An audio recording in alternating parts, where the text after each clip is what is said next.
और ये पल हैं उल्लास के, उत्साह के और प्रेरणा के, जो हमेशा हमेशा के लिए हमारे दिलों में बस जाएंगे।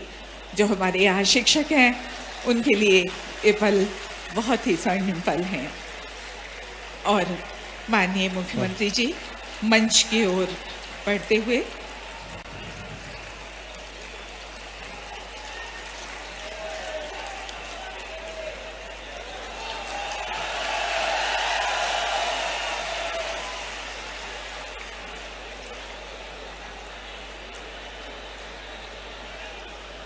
कन्या पूजन के साथ आज के इस कार्यक्रम का शुभारंभ होगा। और जैसी कि हमारी परंपरा है, यहाँ मंच पर कन्याएं विराजमान है। शक्ति स्वरूपा, लक्ष्मी स्वरूपा, देवी स्वरूपा ये कन्याएं, जिनके पूजन के साथ कार्यक्रम का शुभारंभ हो रहा है। हमारे यहाँ कहा भी गया है, शास्त्र कहते हैं यत्र नार्यस्तु पूज्यन्ते रमन्ते तत्र देवता। और ये बाल स्वरूप में, कन्या स्वरूप में हमारी बालिकाएं यहाँ विराजमान हैं। माननीय मुख्यमंत्री जी तिलक लगाकर उनका स्वागत कर रहे हैं।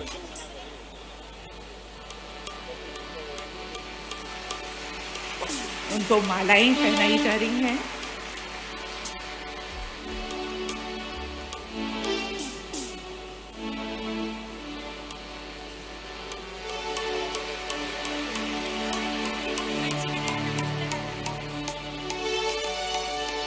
और कन्या पूजन के साथ ही ज्ञान की अधिष्ठात्री माँ वीणा पाणी के सम्मुख अब दीप प्रज्वलन के लिए हम माननीय मुख्यमंत्री जी से और सभी से अनुरोध कर रहे हैं। और शासकीय सीएम राइस कन्या उच्चतर माध्यमिक विद्यालय कमला नेहरू की बालिकाएं सरस्वती वंदना प्रस्तुत कर रही हैं।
और अब हम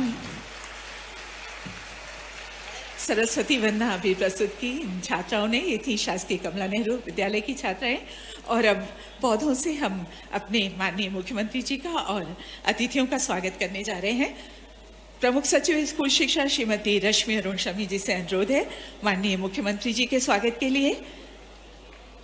आयुक्त लोक शिक्षण श्रीमती अनुभा श्रीवास्तव जी से अनुरोध है माननीय मंत्री, राज्य मंत्री स्वतंत्र प्रभार स्कूल शिक्षा के स्वागत के लिए।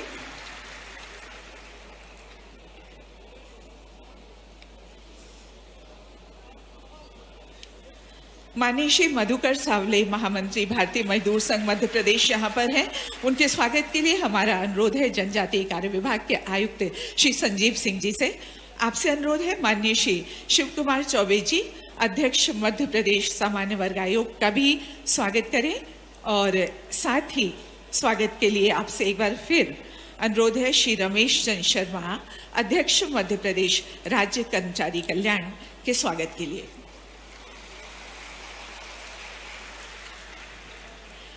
हमारे बीच है राज्य शिक्षा केंद्र संचालक श्री धनराजू एसटी। आपसे अनुरोध है अध्यक्ष मध्य प्रदेश योग आयोग श्री वेद प्रकाश शर्मा जी के स्वागत के लिए, उपाध्यक्ष पाठ्यपुस्तक निगम मध्य प्रदेश श्री प्रहलाद भारती जी के स्वागत के लिए और माननीय श्री शैलेंद्र बरुआ जी अध्यक्ष पाठ्यपुस्तक निगम के स्वागत के लिए आपसे अनुरोध।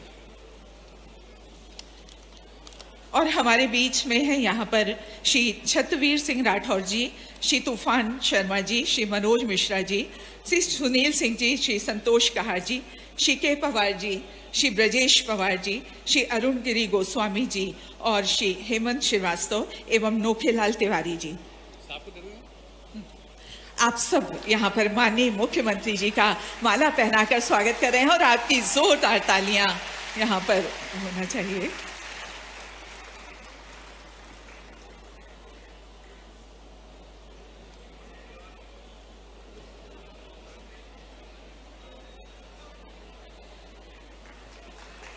और इस फूलों की माला के साथ माननीय मुख्यमंत्री जी का स्वागत हमारे ये सभी बंधु कर रहे हैं।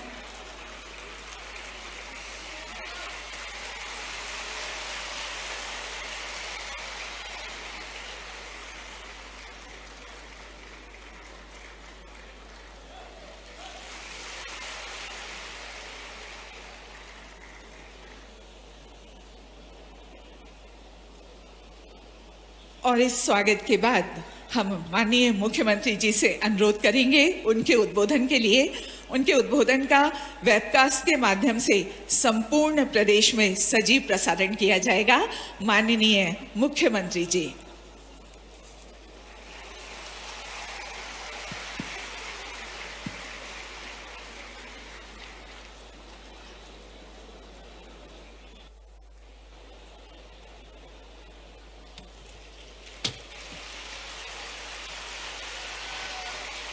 बोलिए भारत माता की, भारत माता की, सरस्वती मैया की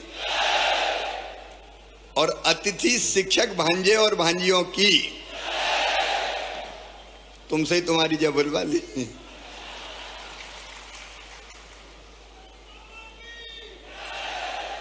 आज अतिथि शिक्षक महापंचायत में हमारे बीच पधारे हुए मध्य प्रदेश के हमारे स्कूली शिक्षा मंत्री आदरणीय इंदर सिंह परमार जी, भाई भारतीय मजदूर संघ के हमारे महामंत्री आदरणीय श्री मधुकर सांवले जी, आदरणीय शिव कुमार चौबे जी, मध्य प्रदेश सामान्य वर्ग आयोग के अध्यक्ष आदरणीय रमेश चंद्र शर्मा जी, मध्य प्रदेश राज्य कर्मचारी कल्याण के काम में लगे हुए हैं, आदरणीय वेद जी योग आयोग के अध्यक्ष प्रहलाद भारती जी, उपाध्यक्ष पाठ्यपुस्तक निगम बहन रश्मि अरुण समी जी, संजीव जी, अनुभा जी, सत्येंद्र जी, हमारे सभी अतिथि शिक्षक संगठनों से भाई मनोज जी, भाई तूफान जी, भाई सुनील जी, संतोष जी, के पवार जी, ब्रजेश जी, अरुणगिरी जी और मेरे प्रिय अतिथि शिक्षक बहनों, भाइयों, बेटे बेटियों,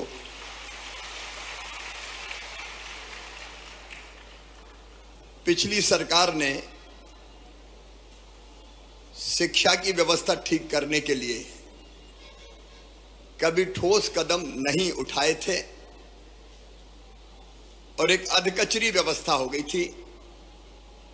गुरुजी, शिक्षाकर्मी, बाद में अतिथि शिक्षक, और इनकी जिंदगी अगर देखें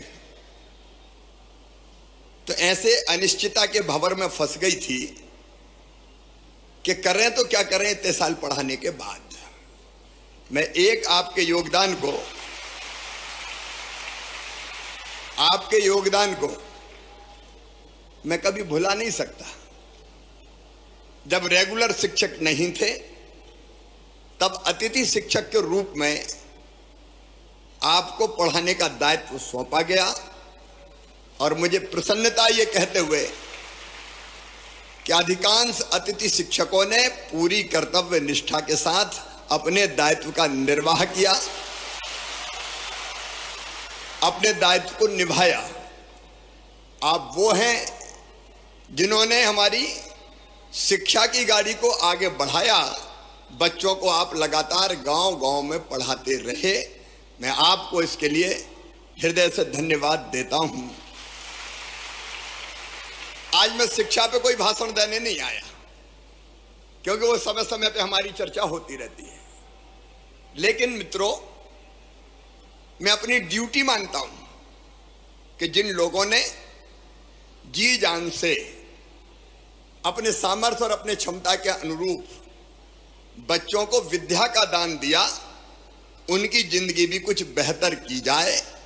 अनिश्चितता के भंवर में वो लगातार लटके ना रहें।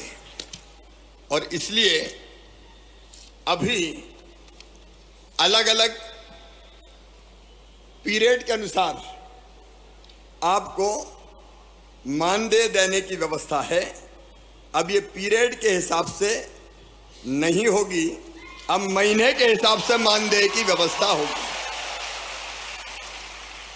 और मानदेय भी जो हम तय कर रहे हैं, वर्तमान जो होता है, अतिथि शिक्षक वर्ग 1 9,000, इसके स्थान पे 18,000 रुपया दिया जाएगा।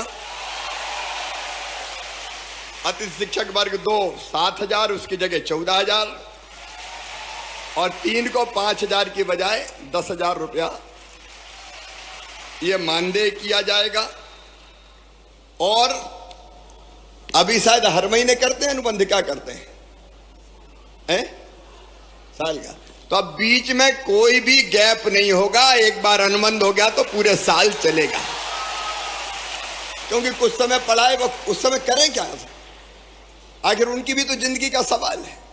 और इसलिए एक बार अनुबंध का मतलब साल भर उनकी सेवाएं चलेंगी। लेकिन इसके साथ साथ अब इस अनिश्चितता के भंवर से निकालने की भी एक परमानेंट कोई योजना बनानी पड़ेगी।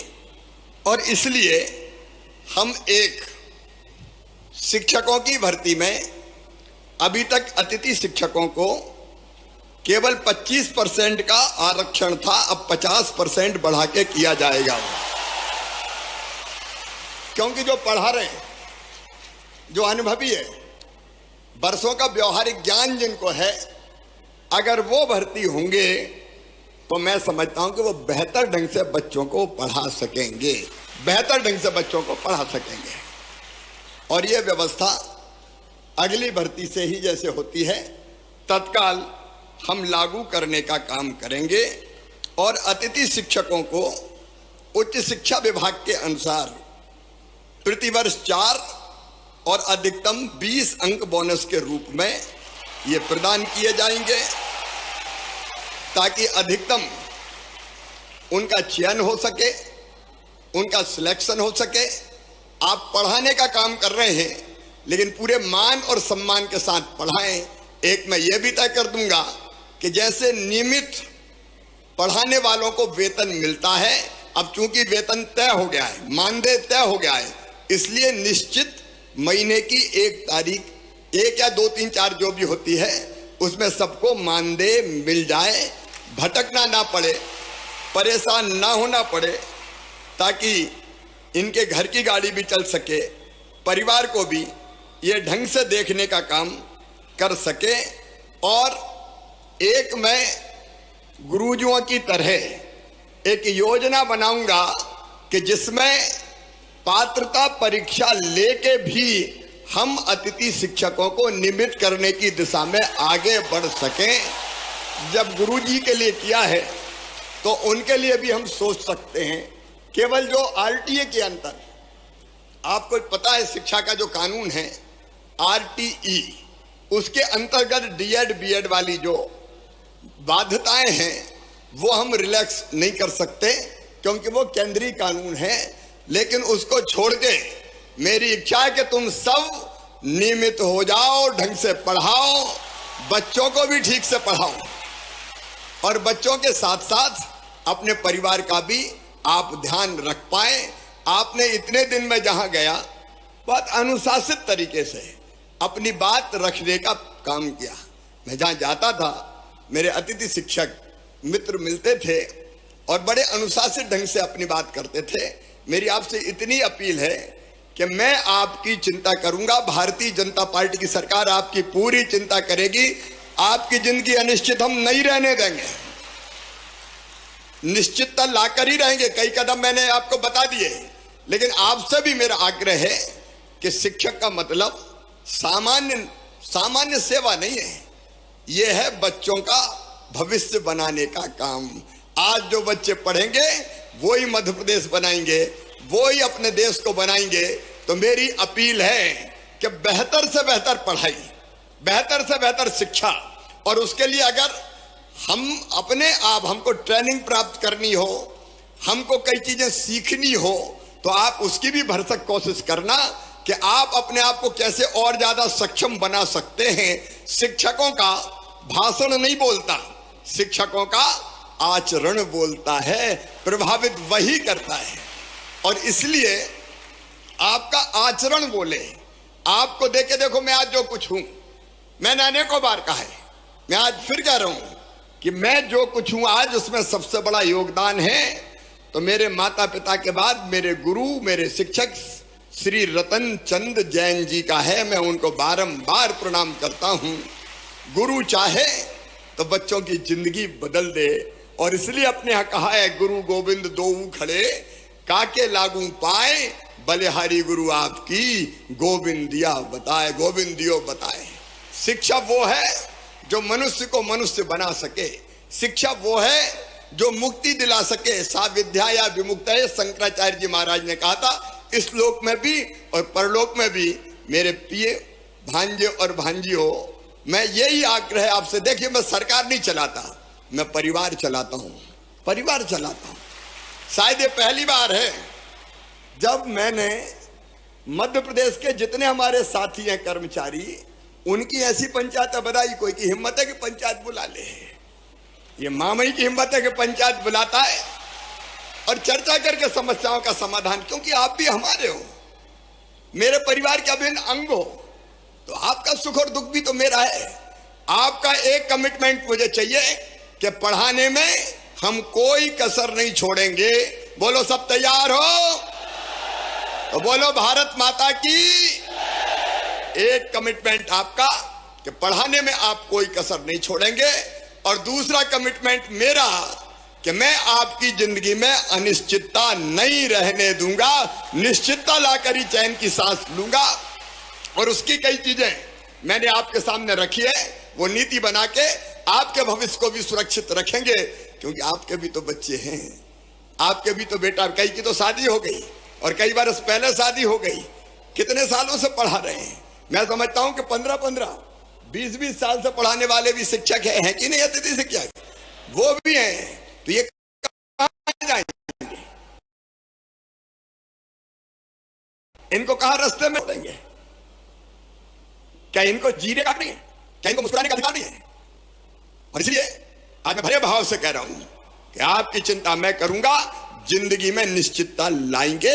और ये जो कदम हमने उठाए कि गुरुजी की तरह हम पात्रता परीक्षा भी लेके आपको रेगुलर करने का काम करेंगे। 50% रिजर्वेशन भी हमने 50% शिक्षकों की भर्ती में कर दिया, ताकि आप जो न्यूनतम आवश्यकता है वो पूरी करते हुए बच्चों को ढंग से पढ़ाएं। बहुत लंबा चौड़ा भाषण देने की जरूरत नहीं है। मेरे साथ आप एक बार खड़े होके ये संकल्प लेंगे कि मामा जी, शिक्षा के मामले में, बच्चों को ढंग से पढ़ाने के मामले में और हर संभव सहयोग करने के मामले में हम पीछे नहीं रहेंगे। बोलो सब तैयार हो तो मेरे साथ बोलिए, भारत माता की, भारत माता की, भारत माता की, सरस्वती मैया की। जाओ मेरे प्रिय साथियों, अब आपका भविष्य सिक्योर है। ढंग से पढ़ाओ और अपने परिवार का भी ध्यान रखो, मध्य प्रदेश को भी आगे बढ़ाओ। बहुत बहुत धन्यवाद।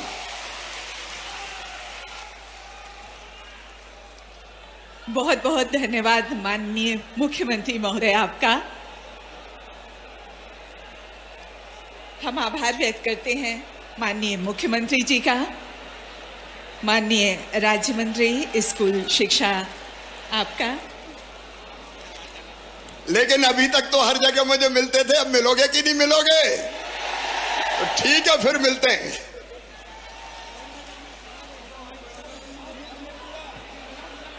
एक बार फिर माननीय मुख्यमंत्री जी का बहुत